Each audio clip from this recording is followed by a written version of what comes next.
Pradelis-Saumon. Pradelis-Saumon. La station des bons plans. La station des bons plans. Émission spéciale montagne depuis la station de Pradelis-Saumon en Haute-Savoie. Bonjour, émission à la montagne sur Radio Sensation depuis la station de Pradelis-Saumon en Haute-Savoie. Nous recevons Yannick Charvet, président de l'Office de tourisme. Bonjour. Bonjour. Quelles sont vos missions en tant que président de Pradelis-Saumon Tourisme ? Eh bien, c'est d'accompagner toute l'équipe en place, dirigée par Laurence Gérard. C'est de donner les grandes lignes, les grandes orientations de Pradelis-Saumon Tourisme, donc qui sont sur 4 pôles, Pradelis, Saumon et les 2 villages de Taninges et de Mieuxy. Combien de personnes travaillent avec vous dans l'Office de tourisme ? Donc il y a 8 personnes, plus ou moins 8 personnes qui travaillent avec Laurence, la directrice, et qui donc se répartissent les tâches dans différentes compétences et sur 4 sites différents. Ça, donc multisaison avec sur Taninges une ouverture annuelle et les autres sites de manière plus saisonnière. Mais c'est quand même 4 sites en permanence à gérer pendant les saisons. Quoi qu'il en soit, ce sont essentiellement des saisonniers qui travaillent avec vous ? Non, il y a toute une équipe de personnes à l'année, parce que c'est comme toute chose. Il y a ce qu'on voit pendant les saisons, le côté opérationnel, et puis il y a toute la préparation pendant l'automne et les printemps, et c'est pas des moindres. Il y a des équipes qui s'occupent justement des sites internet, de la communication, des relations presse, de l'événementiel, de l'animation, on va dire du quotidien sur les différents sites. Tout ça encore une fois sur l'été, sur l'hiver, mais il y a aussi du tourisme qui est actif sur l'automne et sur le printemps. L'idée, c'est quand même tout doucement de développer de manière multisaison un petit peu toutes ces périodes. Donc il y a vraiment une équipe dédiée à l'année et 2-3 renforts sur les saisons en plus. Vous avez du mal à recruter ou pas ? Je crois pas que ma collègue Laurence ait trop de mal. C'est plutôt des métiers entre guillemets assez accessibles. Les formations, on travaille souvent avec des centres de formation qui nous envoient des jeunes en alternance ou des jeunes en stage, des gens en stage. Mais d'une manière générale, non, ça attire les gens, plutôt le tourisme. Le mode de fonctionnement de Pradelis-Saumon Tourisme varie-t-il en fonction de la saison, que ce soit hivernale ou estivale ? De toute façon, oui. Alors, le rythme des saisons l'impose. Alors, l'hiver, c'est branle-bas de combat, 100% du temps est exploité.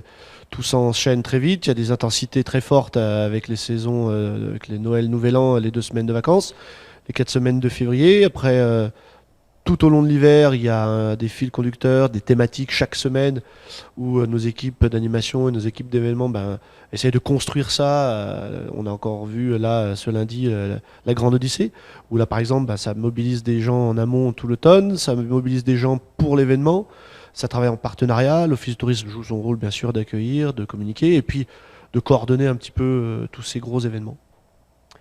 Quel service y a-t-il au sein de Pradelis-Saumon Tourisme ? On a parlé d'animation, de communication réseaux sociaux, d'accueil. Quels sont vraiment les services à proprement parler ? La première tâche de Pradelis-Saumon Tourisme, c'est d'accueillir les gens dans les 4 pôles d'accueil. Donc c'est directement les accueillir, accueil physique, de téléphone bien sûr, mail, réseaux sociaux. Ensuite, c'est de s'occuper de toute la part de communication. Donc, c'est d'organiser un peu les plans médias de la station, en tout cas en partenariat avec la station. C'est de pouvoir vendre l'ensemble des services que possède Pradelis-Saumon Tourisme, donc c'est-à-dire tous les sociopros, tous les acteurs économiques. Voilà, les cours de ski, la location, les hébergements, de manière à ce que les gens puissent venir sur une seule entité, Pradelis-Saumon Tourisme, et piocher, construire leurs vacances, ou se voir proposer des choses déjà préétablies. Voilà, c'est la base d'information pour que les gens créent leurs vacances chez nous. Après, au niveau des saisons, ça dépendra aussi par rapport à l'été. L'été, bien sûr, les acteurs, les services ne sont pas les mêmes, mais c'est toujours le rôle reste le même. Les partenaires sont un petit peu différents. Ça c'est pour la partie on va dire communication, accueil. Donc bien sûr il y a la partie événementielle où là il y a une équipe en place, c'est tous les événements plus gros. On parlait de la Grande Odyssée, on parlait du Festigrad par exemple pour l'été, où là, ça demande une grosse préparation, une grosse logistique, des dossiers souvent aussi des fois en préfecture. Enfin, ça c'est une part du travail dédié. Il y a tout un suivi, un développement sur les nouvelles technologies à travers, notamment cette année, on a refondé notre site internet. Un très très gros travail a été fourni par toute l'équipe et ça continue. Donc on a fait évoluer ça pour des supports bien sûr ordinateurs, mais de plus en plus sur mobile. Il a fallu qu'on travaille aussi sur des plateformes de disponibilité des hébergements, de manière à ce que les gens puissent plus vite voir quel hébergement est disponible, à quel tarif. Donc ça, tout ça, c'est un travail où elles ont dû former les nouveaux, elles-mêmes d'abord se former les nouveaux, les membres qui devaient essayer de digérer tout ça. Donc voilà, en fait, il y a plein de métiers. Il y a la comptabilité, avec ma collègue Patricia, qui essaie de faire son job, de réunir un peu toutes les cotisations. Et puis, il y a le travail de Laurence de pilotage de tout ça, de toute cette structure. Combien de temps faut-il, par exemple, pour préparer une saison hivernale? Combien faut-il de temps en amont? Alors, le top du top, ça serait que quand on ferme mi-avril, début mai, on attaque à préparer l'hiver d'après. Dans certains métiers même, on est déjà en train de préparer l'hiver prochain. Et plus le temps va passer, plus on va être obligé d'être beaucoup plus réactif et d'anticiper les choses.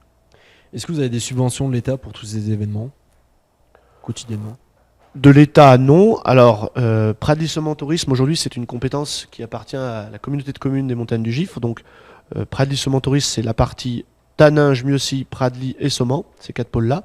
Donc on s'est réunis sous l'entité Pradly Tourisme et les dotations viennent de la communauté de communes des Montagnes du Gifre. Alors c'est indirectement les communes parce qu'il y a des clés de répartition. Et puis après, on essaye, suivant certains événements, d'aller bien sûr gratter des subventions qui peuvent traîner, soit au niveau départemental, soit au niveau régional. Et puis de temps en temps, si on peut essayer de gratter quelque chose sur nos communes, on essaie de le faire. Mais voilà, ça émane pas. Je crois pas qu'on ait directement accès à des dotations de l'État. Sur ces événements, travaillez-vous avec les offices de tourisme des alentours? Alors, on est aujourd'hui dans une mécanique où les communautés de communes nous imposent, entre guillemets, de travailler dans le cadre de ces communautés de communes avec les autres offices. Alors on va dire qu'il y a des choses où on a tout intérêt à mutualiser ou à travailler en commun. Par exemple, sur l'été, où les gens sont beaucoup plus mobiles que l'hiver, les sites sont beaucoup plus faciles d'accès l'été que l'hiver. Donc là, on travaille de manière très dynamique. On essaye d'avoir des choses coordonnées sur de l'événementiel dans le futur. Voilà. Il y a des axes de travail à travers la communauté de communes qui sont en train de se mettre en place et qui auront vocation à se développer de toute façon dans l'avenir. Oui. Et est-ce que vous avez des partenariats en cours ou à venir avec ces offices de tourisme? Donc les partenariats ils sont de fait en étant au sein de la communauté de communes. Après il y a par exemple un événement sur le vélo qui est en cours de construction où la communauté de communes invite l'office de tourisme à développer ça de manière concertée et collective. Voilà, l'histoire de la compétence tourisme par les communautés de communes est assez récente, donc on est en train de digérer, d'apprendre à utiliser tous ces mécanismes, mais dans l'avenir, ça va de toute façon se développer naturellement.